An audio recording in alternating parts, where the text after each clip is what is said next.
And we're here at Warriors Pass State Park, and we're here to hike up the mountain bike trails. Now, last week we were telling you about how it's unsafe to usually go hiking about 3 to 4 days after some torrential downpours, but that doesn't mean that all hikes are unsafe. There's actually some hikes that are a little bit better after or even during the rain. I'm joined here now with Marty Silver. Marty, where are we going today? Well, we're going on a small portion of, we have over 12 miles of trails out here, the mountain bike trails, and 12 more miles in the park. We're taking a taste of some of those trails. We're going on the zipline trail, part of the Whitetail trail, and part of the Paw Paw Creek trail.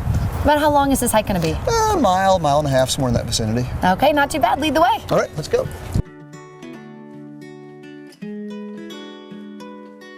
So Marty, as the name suggests, I'm guessing that you can also mountain bike on this path. Yes, this trail is a multi-use trail. It's for mountain biking as well as hiking. In fact, the area was originally developed as a mountain bike trail system by a very active and very hardworking local mountain bike club. And they're volunteers to help us maintain the trails. So, as you can see, it does get wet after the rain. Yes. And we do ask people not ride their bikes on it when it's heavy rain, because that will damage the trail, but hiking is not a problem. You see, we're coming up here to this intersection. Where do we go? Okay, well, you look at the trail. That way goes to the trail which is unique named Darwin's Revenge. Darwin's Revenge, okay. That way is going to Whitetail and Lake Valley, and you can go Whitetail also that way too. So there's several different trails coming off from here. So where are we going now? We're going this way on what's called the Lake Valley Road.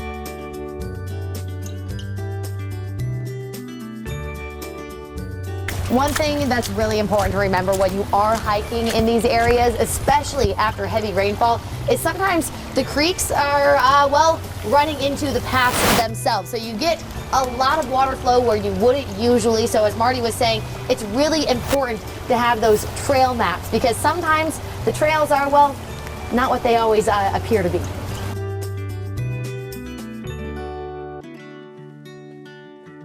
So Marty, obviously we have something that's blocking our path here. Now you said this tree fell yesterday. Probably yesterday, because I was out here yesterday checking part of the trail and it was not down. So okay, it's a recent fall. What can people do then if they are hiking, after a storm and they notice that there is something blocking the trail? Well, depending on the situation, if it's unsafe, turn back. If it's a little thing like this, you can step over. But to help us, because all of our public lands, we try our best to maintain all our trails, but our staff is obviously limited, and we have wonderful volunteers who are limited. So if you got a smartphone that has GPS, if you can mark that spot and email us or call us or tell us, hey, there's a tree down at this spot, give us the GPS coordinates, we'll be able to get to it a lot quicker. Instead of just saying it's on the mountain bike trail. If you say it's on the mountain bike trail, somewhere near the third curve, we'll be like, well, which curve do I know? Now, if you tell us that, we'll try to find it anyhow. If you say it's somewhere in the Lake Valley Road trail, we'll try to find it. But if you give us a spot, we'll get there a lot quicker.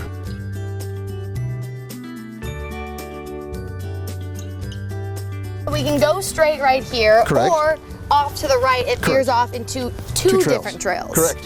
Where do these take us? This one, Whitetail Loop, if you follow the whole loop, loops way through some fine, huge old beech maple forest and comes back at the very far end of this road.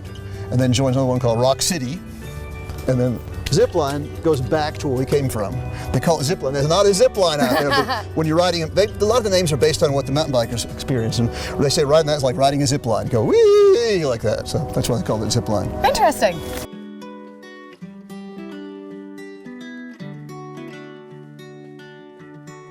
Hey Marty, I'm going to turn you around really quickly. Okay. I noticed this blue triangle blaze right here. What is that for? Every one of our trails is blazed because we like people to stay on the trail and not get lost or hurt.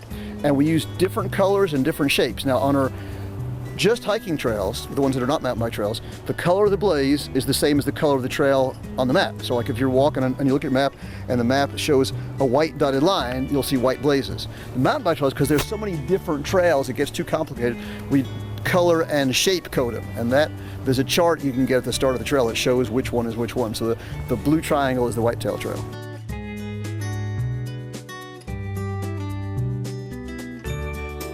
Marty, I guess I can tell which way we're going. And also, we put on the blaze, so the Whitetail Trail has a blue triangle. There we go. Paw Paw Creek is a blue rectangle. And we were just on the blue triangle, so now we're headed to the blue rectangle. Perfect. Praying mantis egg sacs right there. Yes. Even after all this rain, after everything, those They've got almost like a natural varnish covering, and they're like literally glued to the stems. But now the little guy that's singing, the little bird that's singing right there, they know the secret. They'll pick those things, eat the eggs out of them sometimes. But it takes a lot of picking. They're pretty hard. Don't squish them, but feel how hard. It feels like stiffened foam rubber almost. You want me to feel it? Sure, do it. I hope he's filling your face when the face you just made. Oh, that's kind of gross. Ooh. Okay, so how many praying mantis eggs are in there? I mean, I'm guessing it's not just one or two. It's not one. I don't know the exact number. I'm sure there's at least 70 or 80, maybe more than that. Wow. Oh, okay. And they'll hatch later on in the late spring. One of our early, I guess probably the earliest native spring wildflower that starts blooming right around through here. Let's see if you can find it. Let me see. Oh, is it this little guy right here? That's called harbinger of spring. And if you come back here again in about another month or so, there'll be all sorts of wildflowers blooming out here. This is a great trail for spring wildflowers. Look at these beautiful waterfalls over here. You got one right here. I see one all the way back there. Yes. But our path is going this way. Yes. This is safer for us. This is safer for nature. The rocks are slick. The area between them has a lot of unusual and rare plants that might get trampled. So we try to route the trail where you can see them, but not go there and hurt yourself or hurt anything else. Stay on the trail. Yes, stay on the trail. Safer for us, safer for nature. One thing you're going to notice here is that this creek doesn't usually look like that. It started to make its way over into the trail. So that just emphasizes our point that one, bring that trail map. These trails can get a little bit difficult, but two, always follow those blazes. A general trail rule is that whenever you're hiking, you should always have a blaze in your sight, whether it's in front of you or behind you. You should always be able to stop and at some point look around and see a blaze. So usually when people are coming, if they're not coming after all the rain that we saw, usually this creek is going to be much lower. It'll be a little gentle trickle through there, that's about it. Okay, this is usually a gentle trickle? Yes, yes. Definitely not what you would have expected when seeing it like this. Exactly. We've had a lot of rain in the last 2 weeks. Coming to another intersection here, Marty. Now, we've got to wrap up our hike, unfortunately. No fair. You have to go work. When I get to play, you have to work. It's not fair. I'll join you next time, though. But for right now, we're going to take Lake Road back, and that's a little bit of an easier hike. But right here, it says Paw Paw Creek, you have Boneyard, and you got Whitetail. What can you expect on these other routes? Okay, Whitetail goes through some fine, old, huge, big old beech and maple forests. A fair number of spring wildflowers, lots of whitetail deer, as you might imagine from the name, and other wildlife too. Boneyard goes through some areas where you have some wonderful overlooks, really interesting geology, steep cliffs that you can don't go on the cliff, but you can look at and see views of the rest of the park, things like that.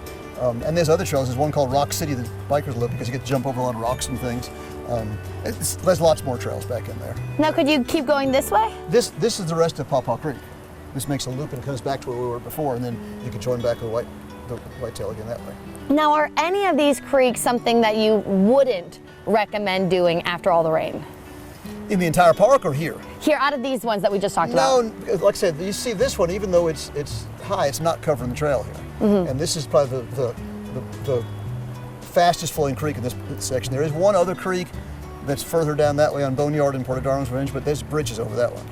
Now, there's always the rare possibility after a severe storm that a bridge could get washed away. That hasn't happened yet here, but it has happened in other areas. So yeah, it'd be good to check if the trail shows a bridge and there's not a bridge, turn back. Turn back around. Okay, but for right now, after all of the rain that we've been experiencing, if someone's really, really looking for that hike, you say Lake Road, Boneyard, Whitetail, and Paw Paw Creek are all good trails to do on the mountain bike trails. As long as you got proper footwear. Proper footwear. And got a good map, yeah. Perfect. Well, let's head back now. All right, cool. Taking Lake Road.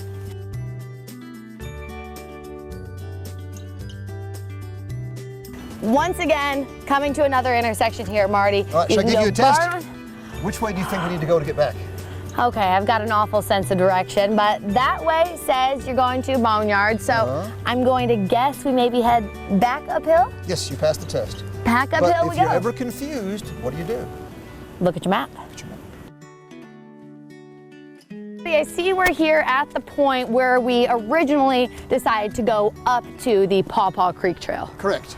Now, we could keep going straight down here, down Lake Road. Yes. But you said there is an alternative route to get us back. Zipline from here is the same distance as Lake Road. It's more interesting trail and less mud. Okay, I'm always down for that. Not Let's do no it. mud, just less mud. Okay, so we're going to be taking now the zip line trail, Which is to not go. a zip line. Not a zip line. The mountain bikers named that because his riding that was like riding a zip line. Okay, so we're bike. taking that, and that'll get us back down to our cars? Yes. Perfect. So we finished our hike here, Yes. about a mile and a half Yeah, something total like or so. that, approximately. And there are so many different trails that you can explore here. Warriors Path has about 24 miles worth of hiking trails altogether. Wow, so you're never not busy. Yeah, well, I get paid to play all day long, I always tell folks. But yeah, I get to spend a lot of time out in the trails and out with people and enjoying all the good wild stuff out here. Hope you enjoyed it too. Oh, we had a blast. I already can't wait to come back and do some more with you. Marty, thank you so Sure, much. thank you. And now if you are ever going to come here to Warriors Path State Park, remember, of course, the big thing is, and we cannot stress this enough, remember to grab that map. There are so many different trails here that you're going to want to explore, but it does get a little confusing. So go back and watch that video one more time so you know exactly which turns to take. And remember, be safe, wear the right shoes, and of course, happy hiking.